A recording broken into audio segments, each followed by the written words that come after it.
Barbier, vous voici sur le banc. Est-ce que vous êtes la voyageuse de vos histoires?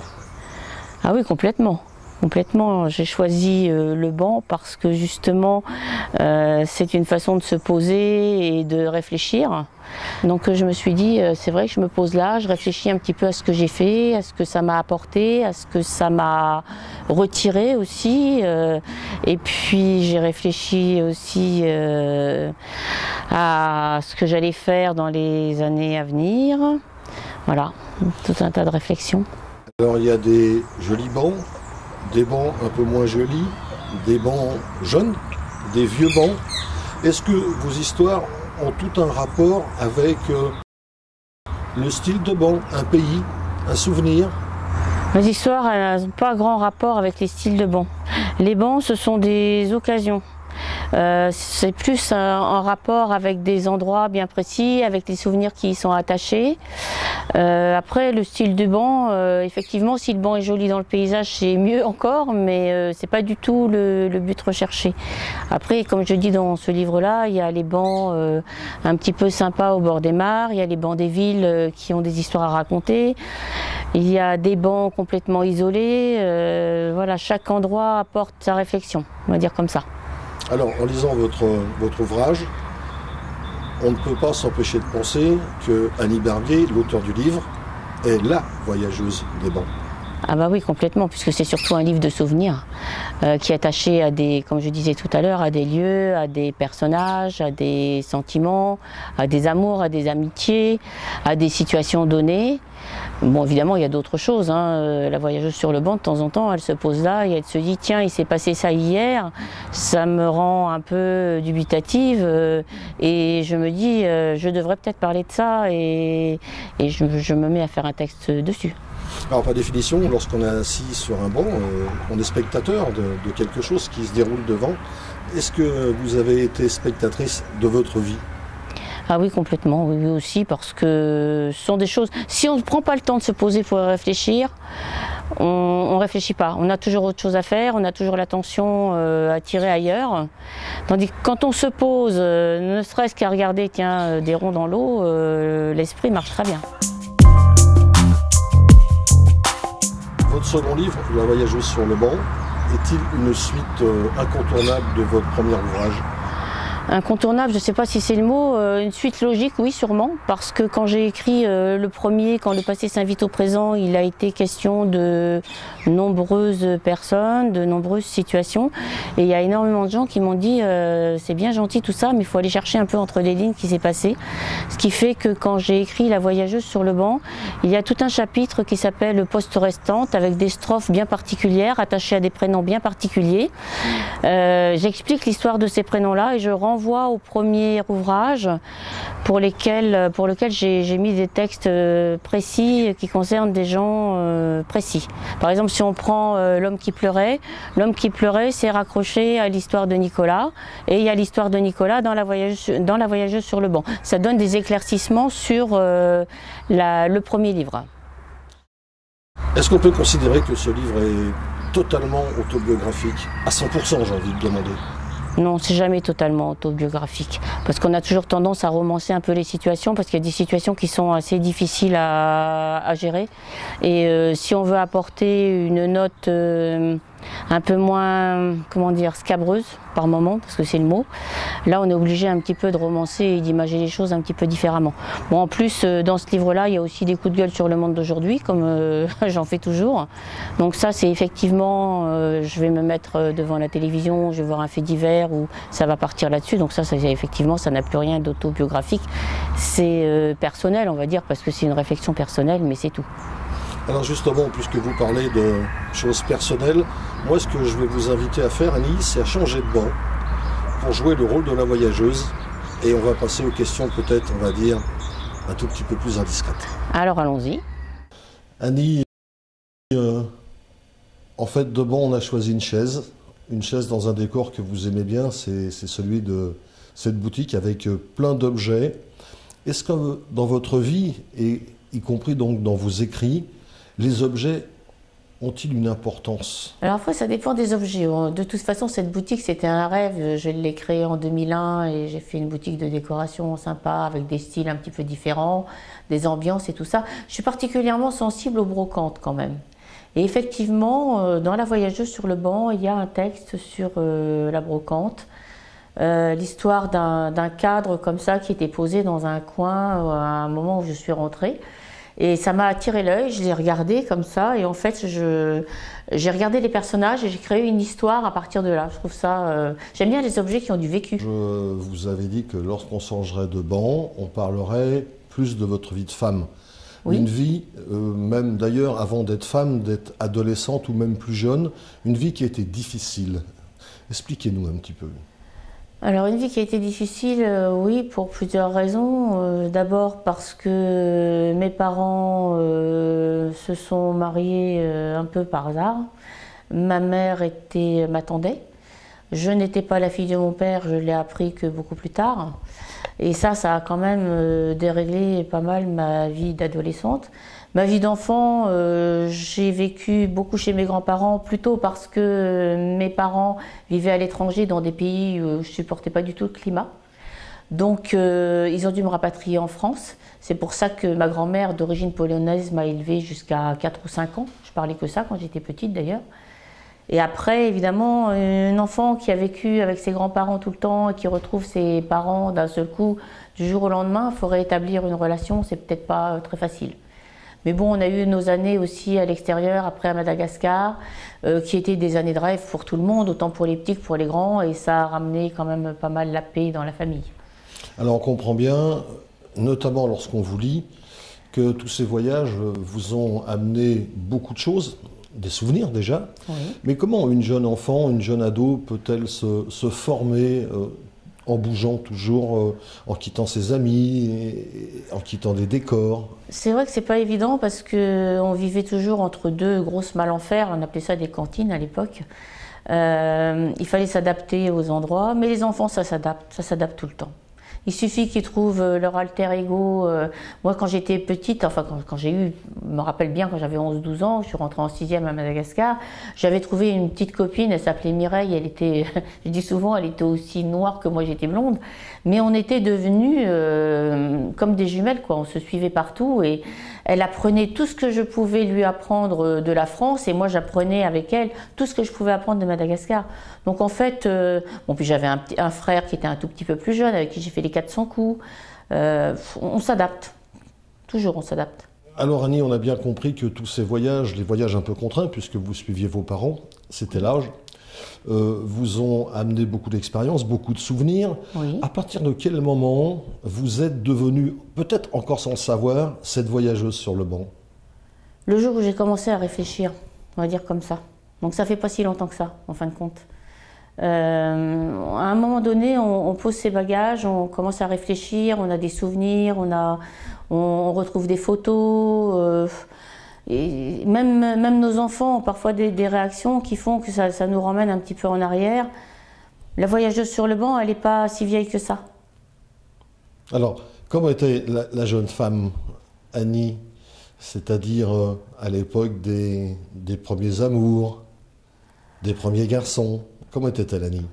Très timide déjà, et puis les choses se font tellement par hasard. Enfin, moi, j'ai jamais cherché, hein. Enfin, bon, je sais pas si on dit chercher, je sais pas si on dit... Mais bon, ça vous tombe dessus par hasard. Moi, la première fois que j'ai rencontré un garçon qui m'a touchée, vraiment, ça s'est fait à Montmartre, dans la rue.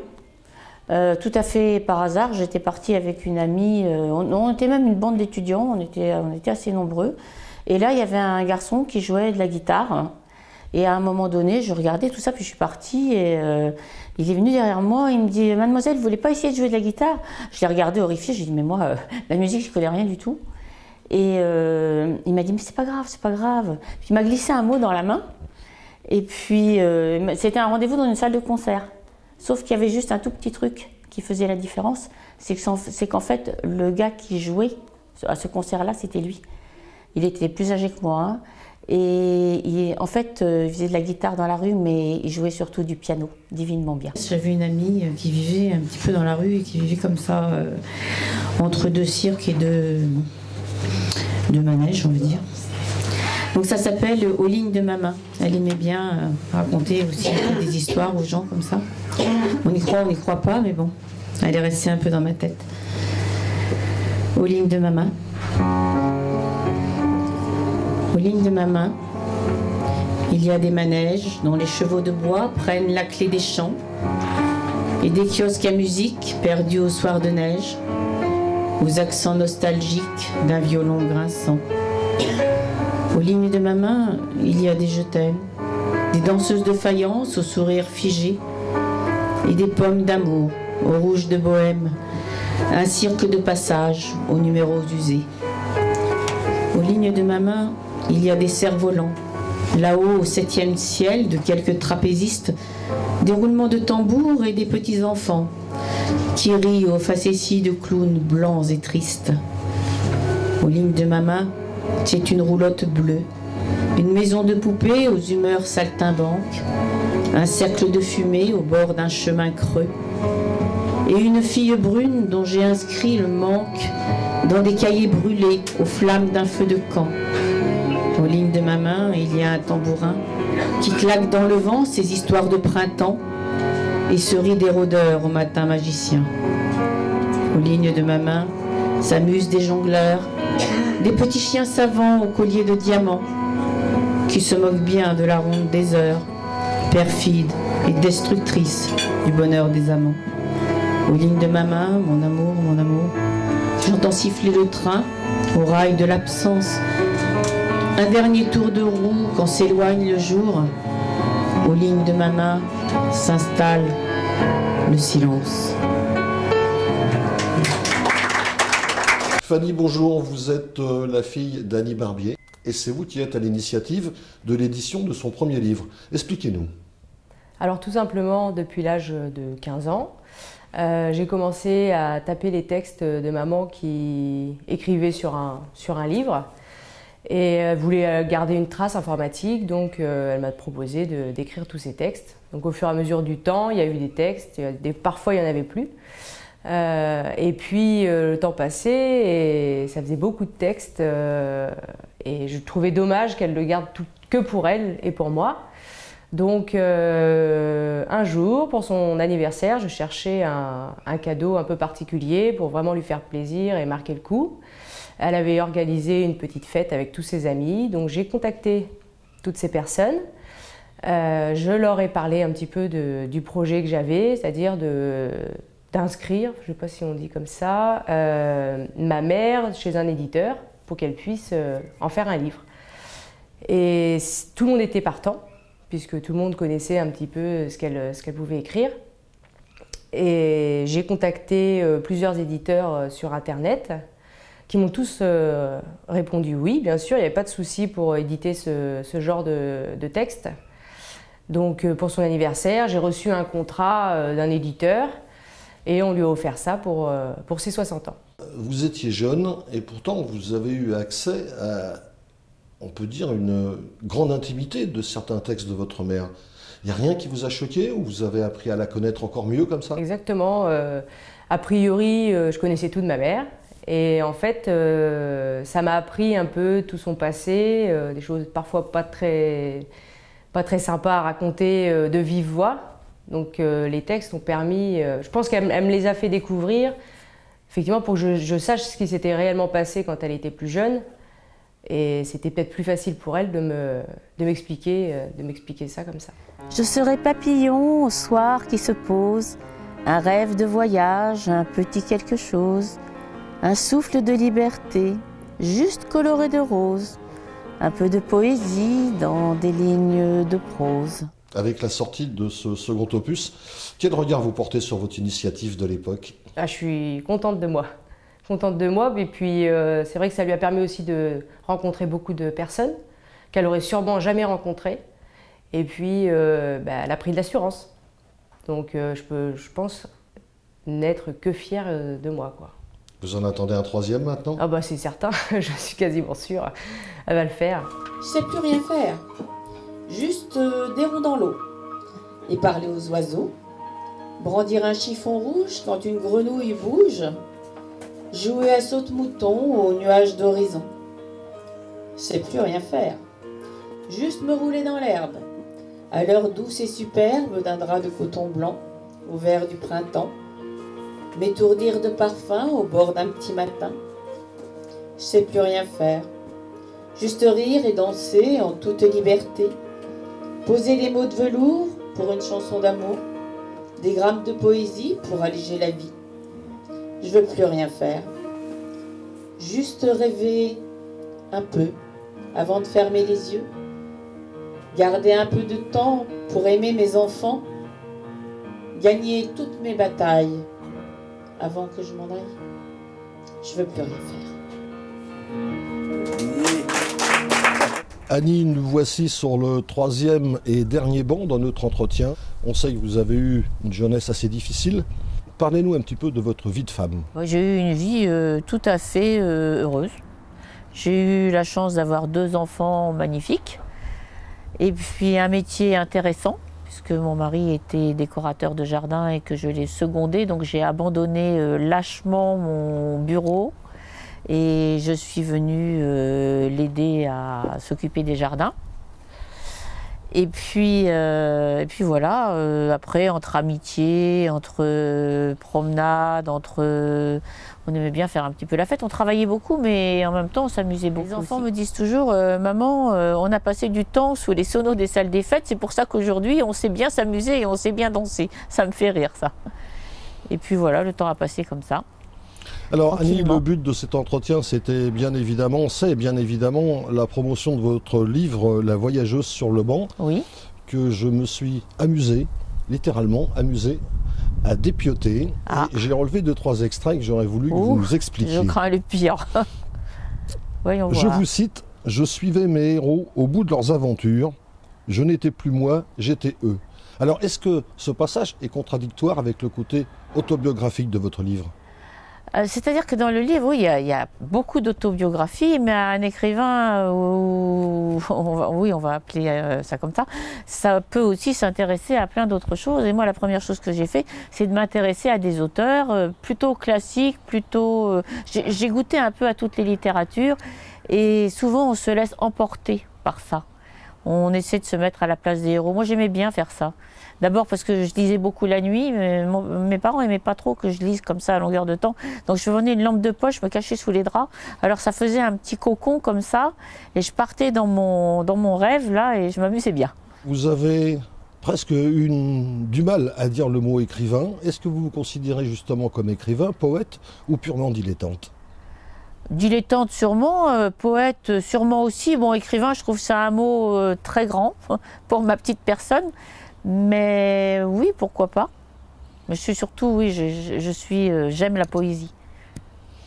Ma dernière question, Annie, je reprends votre livre avec ce passage.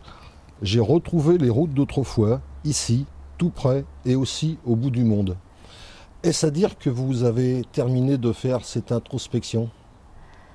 Terminé, je ne sais pas. En tous les cas, bien avancé, c'est sûr. Il y aura à la suite de ce 2e livre un 3e ouvrage qui sortira peut-être en fin d'année, on en reparlera, et qui devrait boucler la boucle, comme on dit. Et comme je dis déjà à la fin de celui-là, l'intérêt au bout d'un moment, c'est de jeter l'encre et de se poser. Voilà. D'où mon ultime question. Oui. Annie Barbier est-elle une femme heureuse ? Oui. Oui, sûrement apaisée par rapport à ce qu'elle a vécu.